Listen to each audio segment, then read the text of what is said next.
Assalamu alaikum everyone. Today our lecture is physical database design and this is chapter number 3. Chapter number 3 में हम database designing को पढ़ रहे हैं और आज का टॉपिक है physical database design. Last lecture में हमने कुछ कंपोनेंट्स देखे थे। मैं फुल स्क्रीन व्यू कर लेती हूँ ताकि आपको चीज़ें क्लियरली नज़र आएँ। तो लास्ट लेक्चर में हमने देखा था कि फ़िज़िकल डेटाबेस डिज़ाइन क्या है या मेजर इनपुट्स क्या हैं। यही चीज़ें इन डिटेल हम देखेंगे और कुछ और कंपोनेंट्स भी इसके एडेड हैं इस टॉपिक में कि फ़िज़िकल डेटाबेस डिज़ाइन क्या है, उसका प्रोसीजर क्या है, combined which elements are combined to produce physical database design explain. तो हम इसकी एक्सप्लेनेशन इन डिटेल देखेंगे। तो स्टार्ट करते हैं। हमारे पास जो एलिमेंट्स हैं, यहाँ 4 एलिमेंट्स इसके described हैं। First one is data volume and usage analysis. Second is data distribution strategy. Third one is file organization and fourth one is indexes. Start करते हैं। Basically ये elements combine होते हैं तो एक physical database design produce होता है। हमने कहा था कि firstly logical database design बनाया जाता है, database की logic बनाई जाती है, then उसे इम्प्लीमेंट किया जाता है, तो उसे हम कहते हैं कि ये फिज़िकल प्रोसेस स्टार्ट हो गया है। अब फिज़िकल डिज़ाइनिंग हो रही है। तो उसमें सबसे पहले हमारे पास जो एलिमेंट होना चाहिए वो है data volume and usage analysis. Data volume और यूजेज एनालिसिस में अगर हम देखें तो यहाँ क्या एक्सप्लेन है कि हम डेटा वॉल्यूम में ये एस्टिमेट्स लेते हैं कि हमारे पास जो डेटाबेस बनाया जाएगा उसमें कितना डेटा रखा जाएगा, क्या रिक्वायरमेंट है। मिनिमम टू मैक्सिमम रिक्वायरमेंट्स को देखा जाता है कि कम से कम कितना डेटा और ज़्यादा से ज़्यादा कितना डेटा इसमें रखा जाएगा। मिनिमम टू मैक्सिमम हम वो चीज़ें देखते हैं कि ऐसा ना हो कि आज हम कह रहे हैं कि हमें 1 GB मैक्सिमम हमारा डेटा 1 GB होगा, लेकिन बाद में वो हमारे पास थाउजेंड्स में हो या हमारे पास वो डेटा इतना ज़्यादा हो जाए कि हम उसको 1000 टाइम भी इंक्रीज कर लें, हम उसका साइज़ टेराबाइट्स में भी कर लें, टीबीज़ में कर लें और बड़ी यूनिट्स में कर लें, तो भी वो स्पेस हमारे लिए कम पड़ जाए। तो ऐसा नहीं होता। जब ER डायग्राम्स बनाई जाती हैं, जब डेटा का एनालिसिस किया जाता है तो उसमें डेटा वॉल्यूम का एनालिसिस भी किया जाता है और यूजेज एनालिसिस भी किया जाता है कि मिनिमम कितना डेटा हो सकता है और आफ्टर सम टाइम एक टाइम फ्रेम के हिसाब से देखा जाता है कि 5 इयर्स के बाद या 10 इयर्स के बाद या 2 इयर्स के बाद कितना इसमें मैक्सिमम डेटा होगा। उस हिसाब से फिर क्या किया जाता है, एस्टिमेट जो लिया जाता है उस हिसाब से स्टोरेज डिवाइसेस सेलेक्ट की जाती हैं और यही चीज़ यहाँ एक्सप्लेन्ड है। Estimating the size of database is used to select the physical storage devices. इसलिए एस्टिमेट किया जाता है कि फिर उसके लिए डिवाइसेस चूज़ की जाएँ। और इसके अलावा it is also use to determine the cost of storage. फिर हमारे पास जिस हिसाब से वो डेटा होगा, जितना डेटा का वॉल्यूम होगा, जितना डेटा का साइज होगा, उसी हिसाब से फिर कॉस्ट भी आएगी उस डेटाबेस की। ऑफ कोर्स जब हम ज़्यादा यूज़ करेंगे स्टोरेज स्पेस तो वो कॉस्टली होगा, उतनी ज़्यादा हमारे पास उस डेटाबेस की कॉस्ट भी आएगी। और इसके बाद हमारे पास यूजेज एनालिसिस को देखा जाता है। यूजेज एनालिसिस में हमारे पास ये चीज़ आ जाती है कि कोई भी डेटा है, कोई भी चीज़ है हमारे डेटाबेस से, वो कितना एक्सेस किया जाएगा एट अ टाइम। उसे मिनिमम कितने लोग एक्सेस कर सकते हैं, मैक्सिमम कितने लोग एक्सेस कर सकते हैं, वो वंस हर डे कोई एक्सेस करेगा उस डेटाबेस को या हर घंटे में कोई यूज़र एक्सेस करेगा उसको या एक घंटे में बहुत सारे यूज़र एक्सेस करे होंगे। मीन यूजेज पैटर्न्स क्या हैं, एट अ टाइम कितनी ट्रैफिक उस पर होगी, कितना उस पर रश होगा मिनिमम और कितना उस पर मैक्सिमम होगा। तो इस हिसाब से हमारी ये चीज़ भी डिसाइड की जाती है, क्योंकि यूजेज पैटर्न जब डिसाइड किया जाता है उसका एस्टिमेट लिया जाता है तो फिर हमारे पास यूजेज एनालिसिस किया जाता है। तो फिर यूजेज पैटर्न्स के फाइल्स को किस तरह से ऑर्गेनाइज करना है फिजिकली स्टोरेज डिवाइसेस पे और कौन से असेस मेथड्स देने हैं, डायरेक्ट असेस होनी है, इनडायरेक्ट असेस होनी है, इंडेक्सेस वगैरह क्या रखने, ये सारी चीज़ें फिर यूजेज एनालिसिस लेने के बाद ही डिसाइड की जाती हैं। तो हम ये कह सकते हैं कि overall data volume and usage analysis इसलिए लिया जाता है ताकि हम एक तो स्टोरेज डिवाइसेस का डिसाइड करें कि कौन सी सिलेक्शन करें स्टोरेज डिवाइसेस की, कि कौन सी स्टोरेज डिवाइसेस यूज़ करनी है। दूसरा हम ये डिसाइड करें कि डेटा को ऑर्गेनाइज कैसे करना है अपने डिवाइसेस पे, कौन से हमने मेथड्स ऑर्गेनाइजेशन के यूज़ करने हैं, एक्सेस मेथड कौन से यूज़ करने हैं। और लास्टली हम ये डिसाइड करते हैं इन दोनों चीज़ से कि डेटा डिस्ट्रीब्यूशन स्ट्रेटजी कौन सी यूज़ करनी है। अब नेक्स्ट पॉइंट हमारा डेटा डिस्ट्रीब्यूशन स्ट्रेटजी है, तो इसे हम डिटेल में देख लेते हैं। हम नेक्स्ट पेज से इसको देखेंगे, वहाँ ज़्यादा डिटेल में है। ये देखें, briefly describe basic data distribution strategies. हमारे पास ये डेटा डिस्ट्रीब्यूशन स्ट्रेटजीज हैं 4। Many organisations are using distributed computer network nowadays. कहते हैं आजकल हमारे बहुत से जो इदारे हैं, बहुत सी ऑर्गेनाइजेशंस हैं, बहुत सारी कंपनीज हैं हमारे पास जो काम कर रही हैं, वो डिस्ट्रीब्यूटेड कंप्यूटर नेटवर्क यूज़ कर रही हैं। अब डिस्ट्रीब्यूटेड क्या होता है, देखें, these organisation face a significant problem in physical database design. उनको फिजिकल डेटाबेस डिज़ाइन जब उनका रेडी हो जाता है तो उनके लिए एक इशू ये होता है कि वो क्या करें, फिजिकल डेटाबेस डिज़ाइन जब होता है तो डेटा को कहाँ प्लेस किया जाए।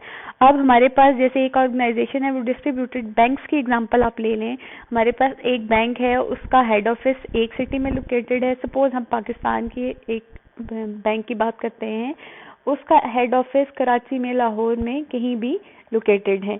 उसकी ब्रांचेज हर एक सिटी में होंगी ऑलमोस्ट। किसी सिटी में एक ब्रांच होगी, किसी में 2 होंगी, 3 होंगी।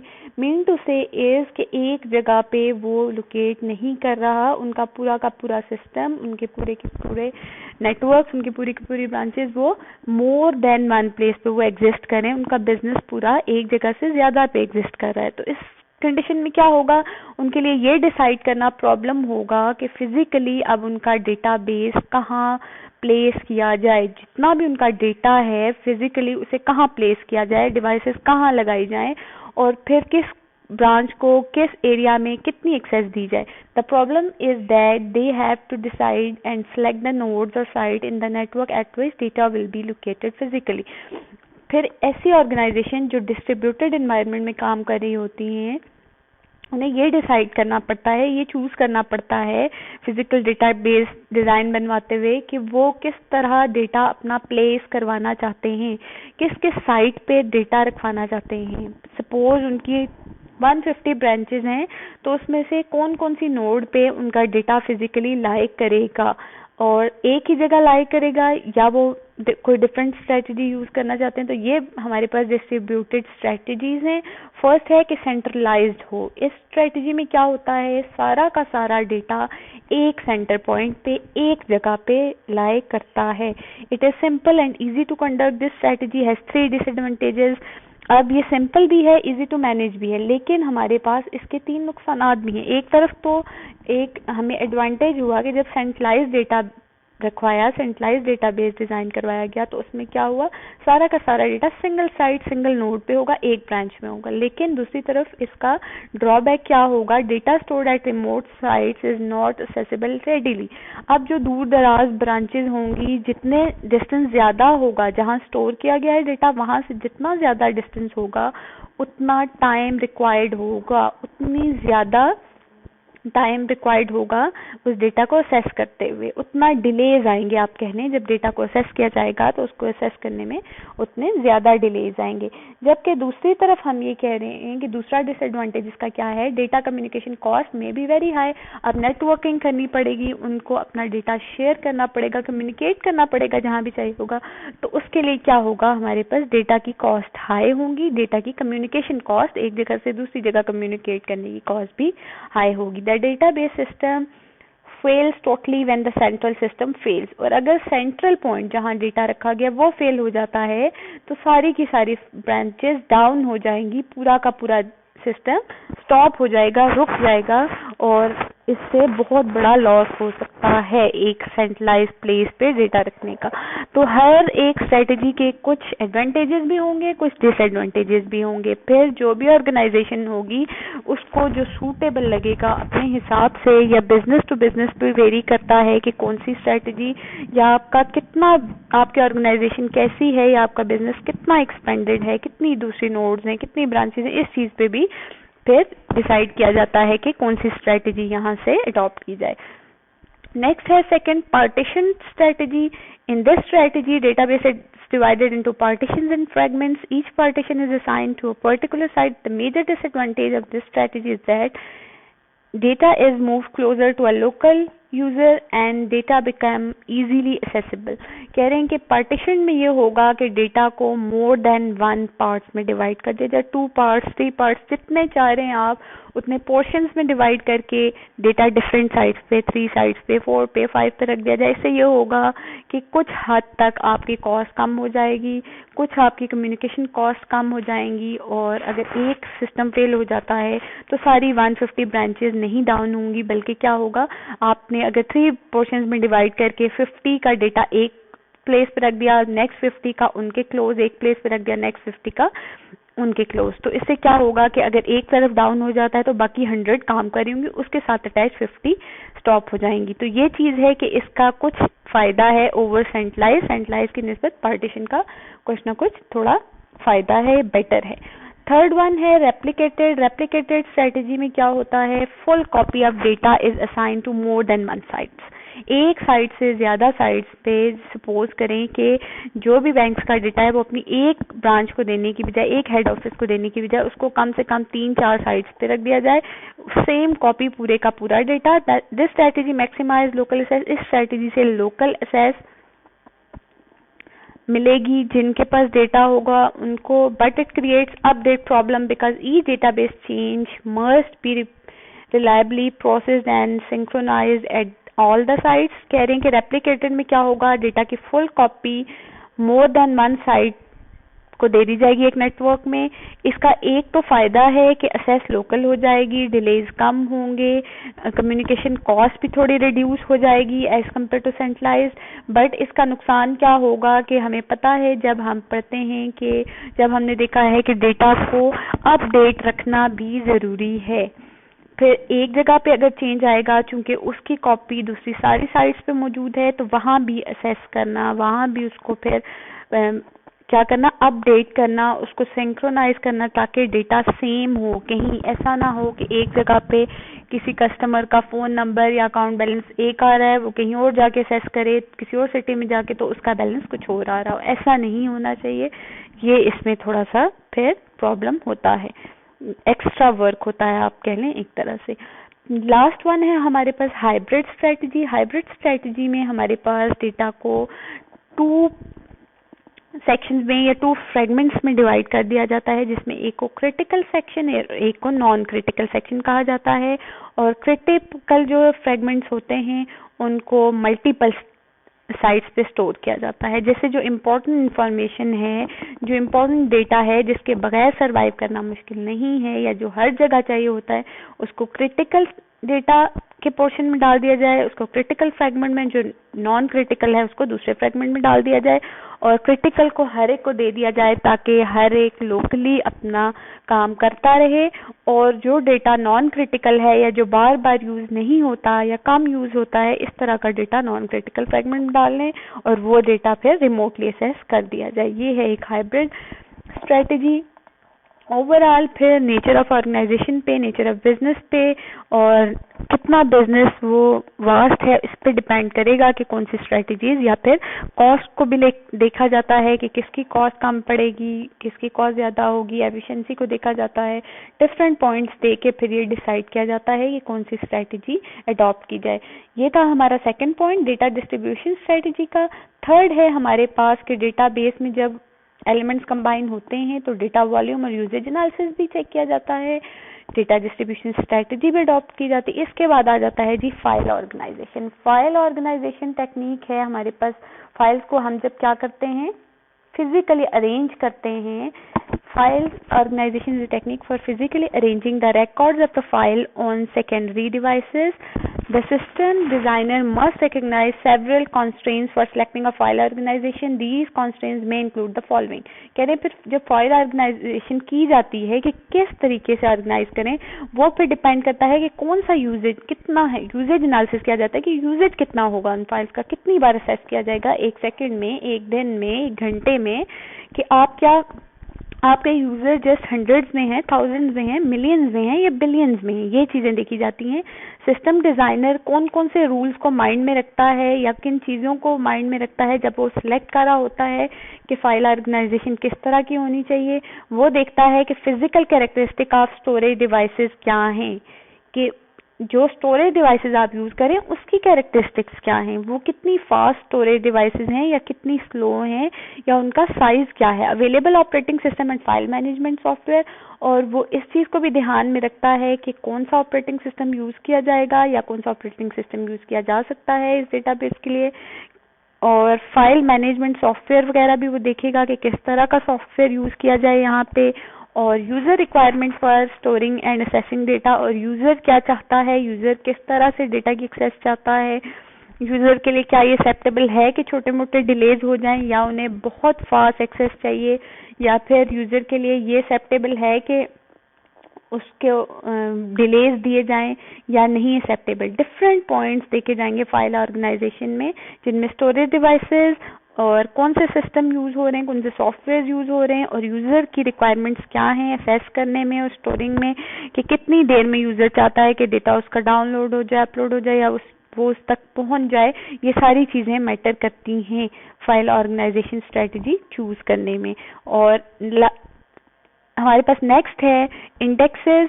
हमारे पास जब फिजिकल डेटाबेस डिजाइन के कंपोनेंट्स कंबाइन किए जाते हैं तो इंडेक्सेस भी देखा जाता है। इंडेक्स हमारे पास टेबल है और इस टेबल में ये डिटरमाइन किया जाता है the location of rows in the table, ठीक है, और लोकेशन ऑफ रोज देखी जाती हैं। Indexes are used to speed up and the sorting and searching process. और इंडेक्स एक टेबल होता है जिससे आप क्या कर सकते हैं, लोकेशन ऑफ रोज फाइंड करते हैं, और इंडेक्सेस स्पीड अप कर देते हैं सर्चिंग के, सॉर्टिंग के प्रोसेस को आपके डेटाबेस में, और डेटाबेस की परफॉर्मेंस इंप्रूव होती है इंडेक्सेस असाइन करने से। और आप ये कह लें कि आप जब इंडेक्सेस यूज करते हैं डेटाबेस में, मीन आप रोज को क्या कर देते हैं, एड्रेस असाइन कर देते हैं। और जब आप हर एक रिकॉर्ड को, हर एक रो को एड्रेस असाइन कर देंगे तो ऑटोमेटिकली आपका सर्चिंग प्रोसेस या आपका सॉर्टिंग प्रोसेस, अरेंजिंग का प्रोसेस, ये क्या हो जाएगा, एफिशिएंट हो जाएगा, ये लेस टाइम लेगा। और इंडेक्सेस आप जिस भी उस पे चाहें, की पे चाहें आप बना सकते हैं। मीन आप प्राइमरी की पे, सेकेंडरी की पे, फॉरेन की पे, कोई सा भी एट्रीब्यूट इनमें से लेके आप उसको एज अ इंडेक्स चूज कर सकते हैं, उस पे आप इंडेक्सेस लगा सकते हैं, ठीक है। और लास्ट है हमारे पास इंटीग्रिटी कंस्ट्रेंट्स। इंटीग्रिटी कंस्ट्रेंट्स भी इंपॉर्टेंट है, डेटाबेस का इंपॉर्टेंट कंपोनेंट है।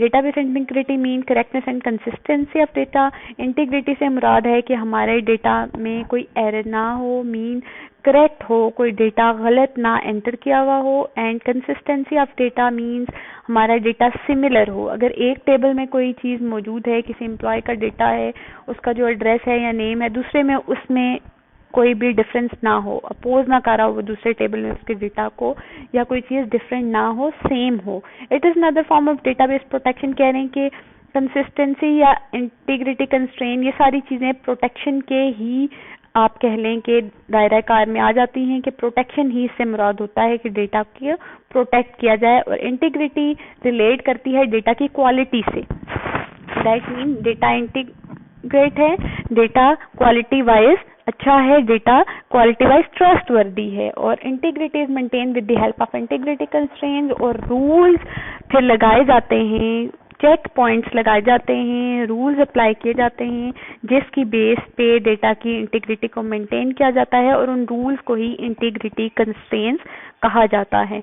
The integrity constraints are the rules that are design to keep the data consistent and correct. They act like a check on incoming data. जिससे मैंने आपको बताया कि integrity constraints, suppose आप कहीं अपना रोल नंबर एंटर करते हैं तो ये वेस्ट ऑफ टाइम है या वेस्ट ऑफ रिसोर्सेज आप कह लें एक तरह से, कि अगर आप उसमें आप अल्फाबेटिकली रोल नंबर एंटर करें, जबकि आपको उस इदारे ने अल्फाबेटिकली रोल नंबर साइन किए ही ना हों, तो इससे ट्रैफिक इंक्रीज होगा आपके डेटाबेस का। तो क्या वहाँ चेक पॉइंट लगा दिया जाए कि जब तक डिजिट्स में नंबर एंटर ना किया जाए तब तक एक्सेस नेक्स्ट मूव ना किया जाए, यूजर को उसको एक्सेस ना मिले। तो डिफरेंट तरह की इंटीग्रिटी कंस्ट्रेंट्स अप्लाई की जाती हैं according to the nature of data या according to the requirement of the organization, ताकि डेटा को क्या किया जाए, सिक्योर किया जाए, ताकि डेटा को चेक किया जाए, आने वाले डेटा को चेक किया जाए, आप कह लें। It is very important that database maintain the quality of data stored in it, और इंटीग्रिटी कंस्ट्रेंट्स लगाना ज़रूरी है ताकि आप डेटा की क्वालिटी को मेंटेन कर सकें, जो भी डेटा स्टोर किया गया है उसको मेंटेन कर सकें। DBMS provide several mechanism to enforce the integrity of data. मुख्तलिफ फिर इसकी भी स्ट्रेटजीज हैं, इंटीग्रिटी कंस्ट्रेंट्स को मेंटेन करने के लिए भी मुख्तलिफ किस्म की चीज़ें यूज़ की जाती हैं। और नेक्स्ट हमारा जो टॉपिक है ये हमारे पास स्टार डिस्ट्रीब्यूशन स्ट्रेटजीज है, ये ऑलरेडी हमने कवर कर लिया है।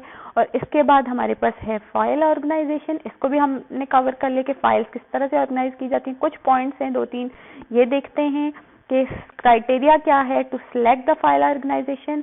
क्राइटेरिया ये होता है फाइल ऑर्गेनाइजेशन में, जब हम फाइल्स को ऑर्गेनाइज कर रहे होते हैं, जब फिजिकल स्टोरेज हम डिसाइड कर रहे होते हैं, तो हम ये चाहते हैं कि हमारे पास, या यूज़र ये चाहता है, या जो ऑर्गेनाइजेशन डेटाबेस बनवा रही है वो ये चाहती है कि fast access for data retrieval हो। डेटा जब रिट्रीव कराया जाए, गेट बैक किया जाए, तो उस डेटा तक एक्सेस फास्ट हो, बहुत ज़्यादा डिलेज ना आए। High throughput for processing transactions, और जो भी ट्रांजेक्शन्स प्रोसेस हों उनकी थ्रूपुट मीन उसकी आउटपुट, जब वो रिक्वेस्ट भेजी जाए और जो रिक्वेस्ट वापस आए उसके आने का जो टोटल टाइम लगे वो कम से कम हो, मीन ट्रांजेक्शन्स फास्टली आंसर की जाए।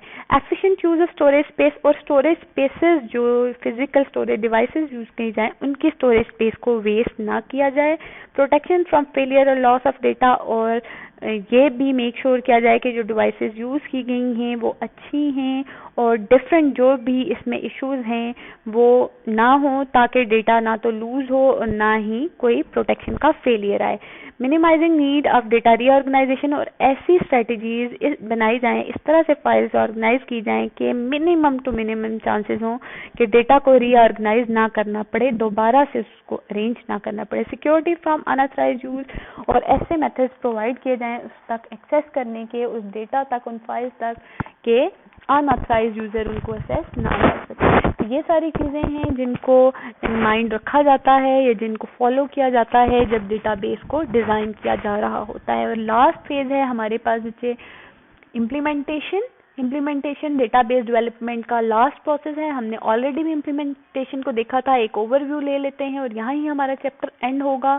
इम्प्लीमेंटेशन हमारे पास होता है कि डेटाबेस जब डिज़ाइन हो गया आपका database, when your database is designed and developed, logical to physical convergence होगी, एवरीथिंग चेक होगी, उसके बाद आपका डेटाबेस इंस्टॉल किया जाता है at the location where it is going to be used, and at the end the user it is executed for the user, execute कर दिया जाता है, यूजर उसे इस्तेमाल करने शुरू कर देता है। द इम्प्लीमेंटेशन में require a particular type of computer such as server. It may also require network hardware if the database is going to be accessed at multiple locations. ये कह रहे हैं इस पूरे पैराग्राफ में कि अगर आपका डिजाइनिंग का फेज और डेवलपिंग का फेज कंप्लीट हो गया है तो उसके बाद जो फेज आएगा उसे इम्प्लीमेंटेशन कहेंगे। और इम्प्लीमेंटेशन में यूजर क्या कर पाएगा, जो भी उसके लिए डेटाबेस बनाया गया, सपोज करें पहले मैनुअल काम हो रहा था किसी ऑर्गेनाइजेशन में, अब उसके लिए डेटाबेसेस बनाए गए तो अब ऑटोमेटिकली वहाँ वो इंस्टॉल कर दी जाएगी डिवाइस।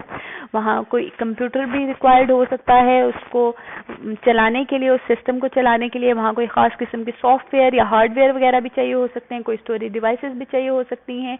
और अगर उसको एक जगह से ज्यादा जगह, एक से ज्यादा ब्रांचेस में यूज करना है तो उसके लिए कोई नेटवर्किंग स्ट्रेटजी भी डिसाइड की जाएगी।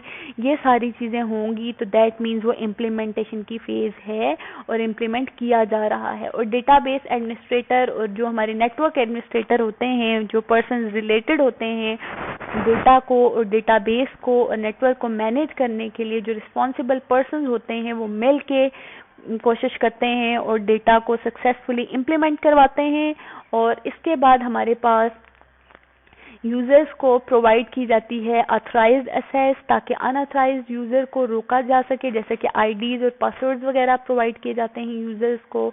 और इसका फ़ायदा क्या होता है, जब पूरा डेटाबेस आपने डिज़ाइन किया, कोई ऑटोमेटिक सिस्टम आपने बनाया, तो सेवरल 100 किलोमीटर दूर बैठ के भी एक यूज़र क्या कर सकता है, विदाउट विजिटिंग दैट प्लेस, वो उस चीज़ को डेटाबेस की कोई एप्लीकेशन यूज़ करते हुए या उनका जो आपके पास इंटरफेस गिवन है वो यूज़ करते हुए आप क्या कर सकते हैं, चीज़ें बहुत हज़ारों किलोमीटर दूर बैठ के भी आप उसको एक्सेस कर सकते हैं। जैसे आप बैंक्स की एग्जांपल ले लें, आप अपने फ़ोन की, अपने डेस्कटॉप की पे क्या कर सकते हैं, बैंक्स की एप्लीकेशन यूज़ करते हुए ऑनलाइन ट्रांजैक्शंस कर सकते हैं। तो उनका डेटाबेस डिज़ाइन किया गया, इन सारे फेजेस से वो डेटाबेस पास आउट हुआ, देन वो एग्जीक्यूट हुआ और आज हम सक्सेसफुली इन्हें यूज़ कर रहे हैं, उन डेटाबेसेस को, उन एप्स को, और उन सारी एप्स के बैकएंड पे उनके डेटाबेस रन करें। और भी बहुत सी एग्जांपल्स हैं हमारे पास, जैसे नादरा का डेटाबेस है, आज सक्सेसफुली यूज़ किया जा रहा है। क्रिक इन्फो,